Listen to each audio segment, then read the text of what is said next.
हो जाते हैं और 1739 में उसके घर एक बच्चा पैदा होता है। जब अपने बाप के इंतकाल के बाद मसनद पर उन्होंने बैठा तो वो भी वही देखता है कि हमारे मुल्क हिंदुस्तान को कब्जा किया जा रहा है, हमारे मुल्क हिंदुस्तान के मासूम मियाँ के बाशिंदों को गुलाम बनाया जा रहा है और यहाँ के अपार संपत्ति को लूटा जा रहा है। लिहाजा उन्होंने अंग्रेज हुकूमत के खिलाफ, अंग्रेज जुर्रियत के खिलाफ, अंग्रेजी फौजों के खिलाफ उन्होंने जिहाद का फतवा दे दिया और उस जिहाद का फतवा उस असर ये हुआ कि उसके बाद मैसूर के अंदर हैदर अली के जो बेटा थे टीपू सुल्तान, उन्होंने सोचा कि उलमाए किराम अंग्रेज के खिलाफ, अंग्रेज के जुर्रियत के खिलाफ, अंग्रेज की हुकूमत के खिलाफ, अंग्रेज की फौज में दाखिल होने के खिलाफ फतवा दिया है। लिहाजा उन्होंने अपने पैरोकारों को लेकर के, अपने मानने वालों को लेकर के एक बड़ी तादाद में फौज की तैयारी की और वो मरंजा कौम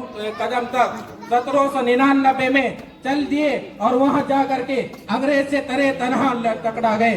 4 बड़े बड़े मैसूर की लड़ाई तने तनहा लड़ गए, लेकिन अंग्रेज बहुत शातिर कौम थी। उन्होंने सोचा कि शाह सुल्तान टीपू के हम उनसे मुकाबला नहीं कर सकते हैं, उनकी तोपों का मुकाबला नहीं कर सकते हैं, उनकी तलवारों का मुकाबला नहीं कर सकते हैं। चिट्टे जो अंग्रेज थे उन्होंने टीपू सुल्तान के सेपे सालार को कब्जा कर लिया। मीर करने लालच देकर 900 मुरब्बा जमीन की लालच देकर उनको अपने तरफ कर लिया और टीपू सुल्तान को 1799 में शहीद कर दिया गया है। पता नहीं। मेरे अजीज दोस्तों, 2 सदी गुजर गए। 1661 में हिंदुस्तान में अंग्रेज आया था, 1600 का जमाना गुजर गया। 1799 में टीपू सुल्तान को शहीद कर दिया गया। 2 सदी गुजर गए, 200 साल गुजर गए हैं। उसके बाद अंग्रेज ने सोचा कि जो हमारे यहाँ हमारी हुकूमत करने का सबसे बड़ा जो रोड़ा था टीपू सुल्तान, उसको शहीद कर दिया गया है। अब हम अच्छी तरीके से यहाँ हुकूमत कर सकते हैं। लेकिन उस अंग्रेज को क्या मालूम था कि ये वीरों की धरती है, ये शोहदा की धरती है, यह बहादुरों की धरती है।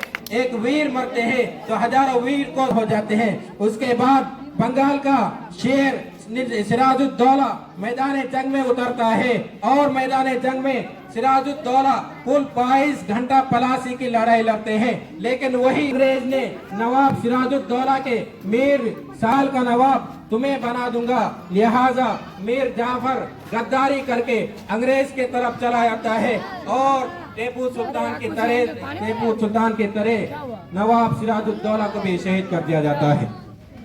मेरे अजीज दोस्तों, तारीख हिंद में अब 2 रास्ता हो गए हैं, 2 गिरोह बन चुके हैं। एक वफादारों की गिरोह है, एक गद्दारों की गिरोह है। वफादारों में से टीपू सुल्तान की शहीद रहमतुल्लाह अलैह की तरह नवाब सिराजुद्दौला भी शहीद हो गए, टीपू सुल्तान भी शहीद हो गए। और गद्दारों में मीर जाफर और मीर सादिक और एक का इजाफा हो गया, उसका नाम था अम्मीटन।